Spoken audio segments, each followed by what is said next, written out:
everyone, welcome to the video. Today I'm going to show you how to use the HASITEM target selector that was recently added to Minecraft. So basically what this does is it will look for an item in somebody's inventory, and you can look for a quantity of items, so you can look to see if they have 5 or more, or maybe 5 or less, or 20 items exactly, or maybe 0 items. And then you can also look for into a specific slot to see if there's an item in a particular slot in their inventory.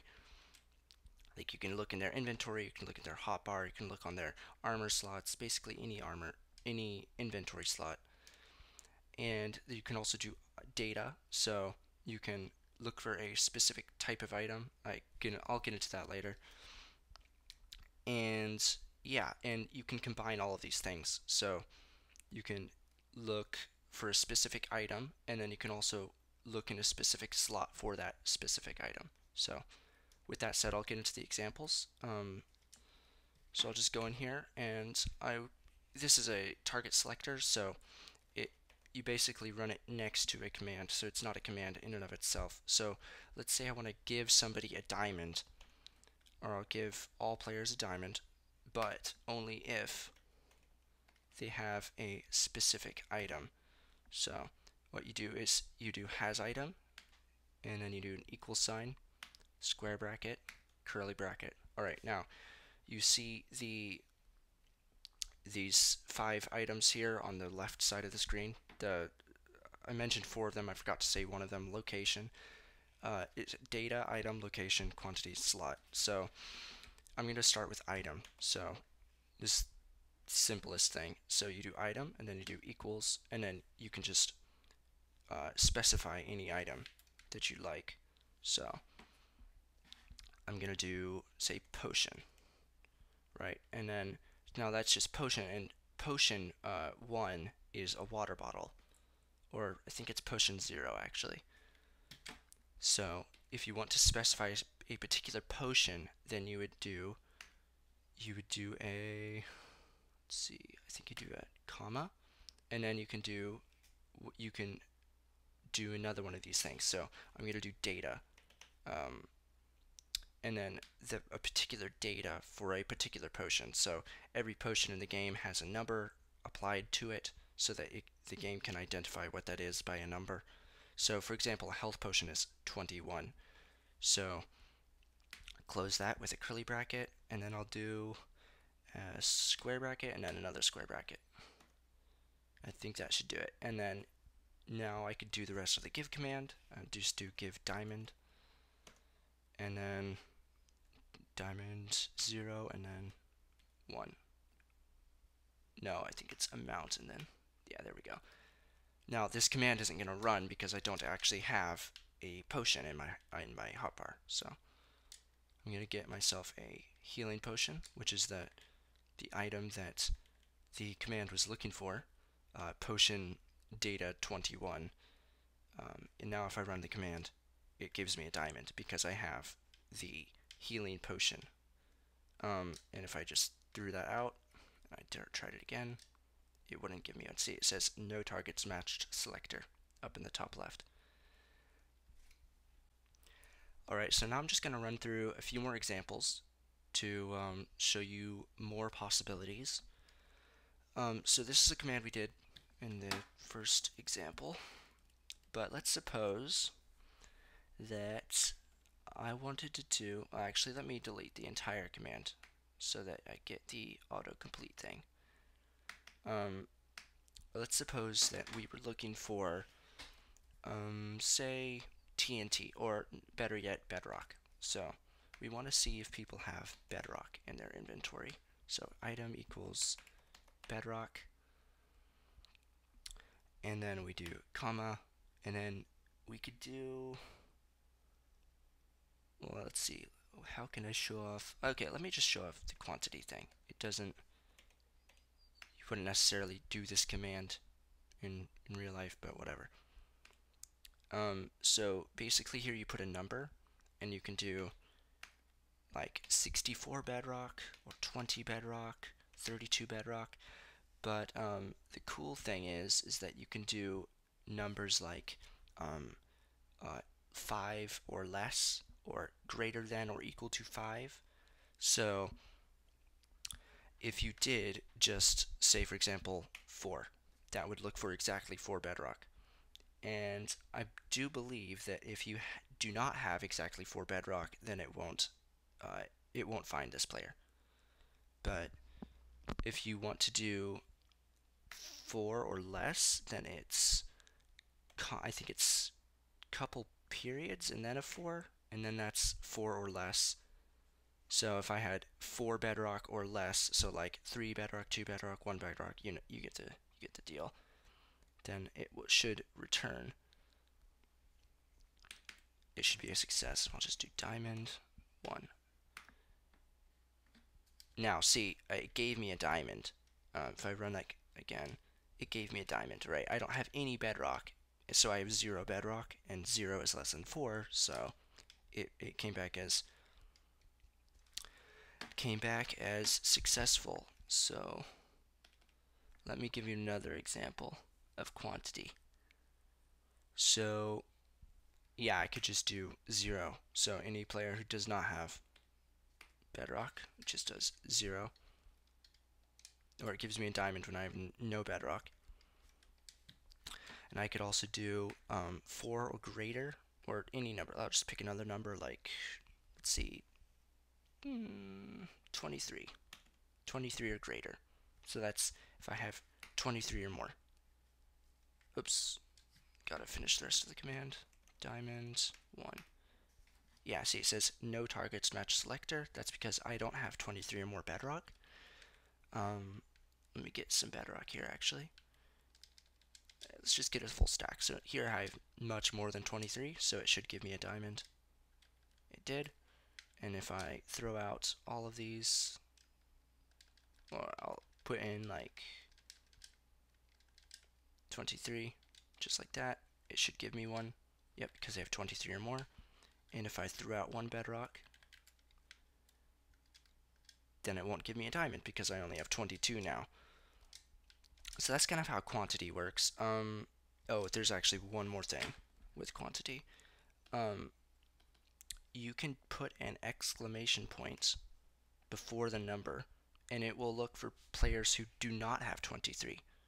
So that's essentially what that exclamation point means. If it says for all players who do not have 23, so it's like the opposite. Yeah, I forgot to put the rest of the command in. Sorry about that. Diamond 1. Alright. See, now, I don't have 23 bedrock. I have 22 bedrock. Now, if I picked up this 1 bedrock here, I would now have 23. And if I ran the command again, it won't work because I have 23 bedrock. And if I picked up 1 more, or it's actually a lot more than 1. So here I have 24 bedrock. If I run the command again, since I do not have 23, I instead have 24. It should give me a diamond. There we go. Now, let's see, what's next? What more can I show you here? Yes, slot. Let's look for slot. How you use, so the location and the slot, I don't know what to call them, components, sections, modifiers, I don't know, of the things in this little list: data, item, location, quantity, slot. Location and slot go together. So location is things like inventory, or it uses slots, like slot.armor, slot.chest. Those are like, so slot.armor is any of your armor slots, like head, chest, feet, legs. And then, or you could specify specifically slot.armor.chest, slot.armor.feet, slot.armor.head, etc. At least I think that's how it works. These slot types are the same as they are on the replace item command, if you're familiar with that. So if you know how to do that, then you know how to do this. But you can do things like slot.hotbar, and then yeah, if it's in the hotbar, then it'll find it. So there's more to this, but I'll show you this real quick. Slot to armor, hotbar, diamond, 1. And it didn't work because I didn't have any bedrock. If I pick up this bedrock, it's in my hotbar, gives me a diamond because it's in my hotbar. Now if I took it out of my hotbar and put it into my inventory, it wouldn't give me a diamond. See, it has to be in my hotbar now. Now, if I was going to look in a specific hotbar slot, then I would do comma, and then I would do slot equals, and then I can do a number here. It starts at 0, and it goes from 0 to 8 instead of 1 to 9. So slot.8, it should give me 1, right? So this one that I have my cursor over is 0, 1, 2, 3, 4, 5, 6, 7, 8, yeah. And now I can put it in, this would be the 4th one. So if I did, well, if I actually ran it, it wouldn't work because it's not in the 8th one, right? If I changed that number to 4, then it would work. See, give me a diamond. And now I can do things like this too, that remember in quantity where I did an exclamation point before the number to show that I was looking for things that weren't that amount? Well, I can do the same thing with the slot numbers. What this will do is it will give me a diamond if I have bedrock in a hotbar slot whose slot ID isn't 4. So even if I have a slot, even if I have a bedrock in my 4th hotbar slot, it will give me a diamond if I have bedrock in another hotbar slot, say. So if I have a bedrock in my 5th slot or any other slot, like 1 through 9, excluding 4, then it will give me a diamond, even if I have one in 4. So it's not saying that, oh, it won't give you a diamond if you have something in your 4th slot, if you have a piece of bedrock in your 4th slot. That's not what it's saying. It's saying it's going to look at any hotbar slot that isn't 4. And here, if we just run this real quick,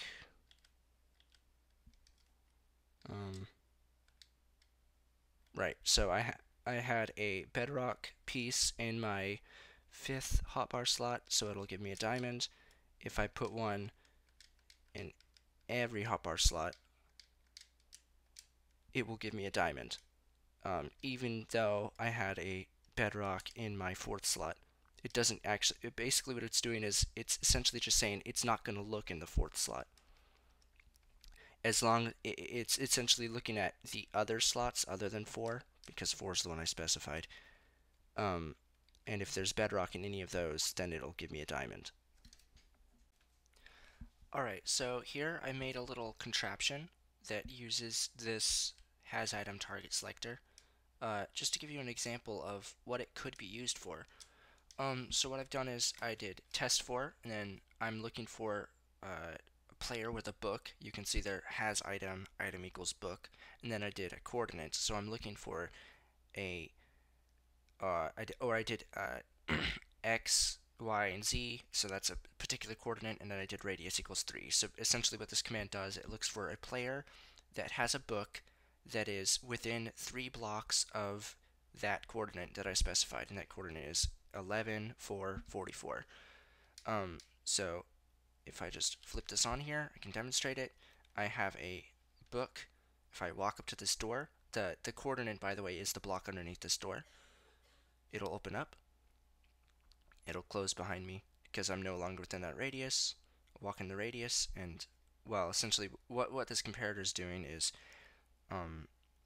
when this command block runs the command inside of it, and it is successful in finding a player that matches all of the target selectors, then the command block, the comparator will detect that and send a redstone output into this block, which will open the door. And as soon as I get outside of the radius, it no longer finds a person with the targets, all of the target selectors that we had specified no longer finds them within that radius, so it closes the door. So it's a cool way to make a little auto door. And if I didn't have a book, this won't work. So if I throw the book out, then the door won't open from either side. So it's kind of like a little key card. Unfortunately, there's no way to rename the book and look for a book with a particular name. Because if you could do that, that would be really cool, because then you could do a key card where you could name a book a big long string of letters, and that way your door would be more secure, and so that that way not just any person with a book could open it. You'd have to have a specific book.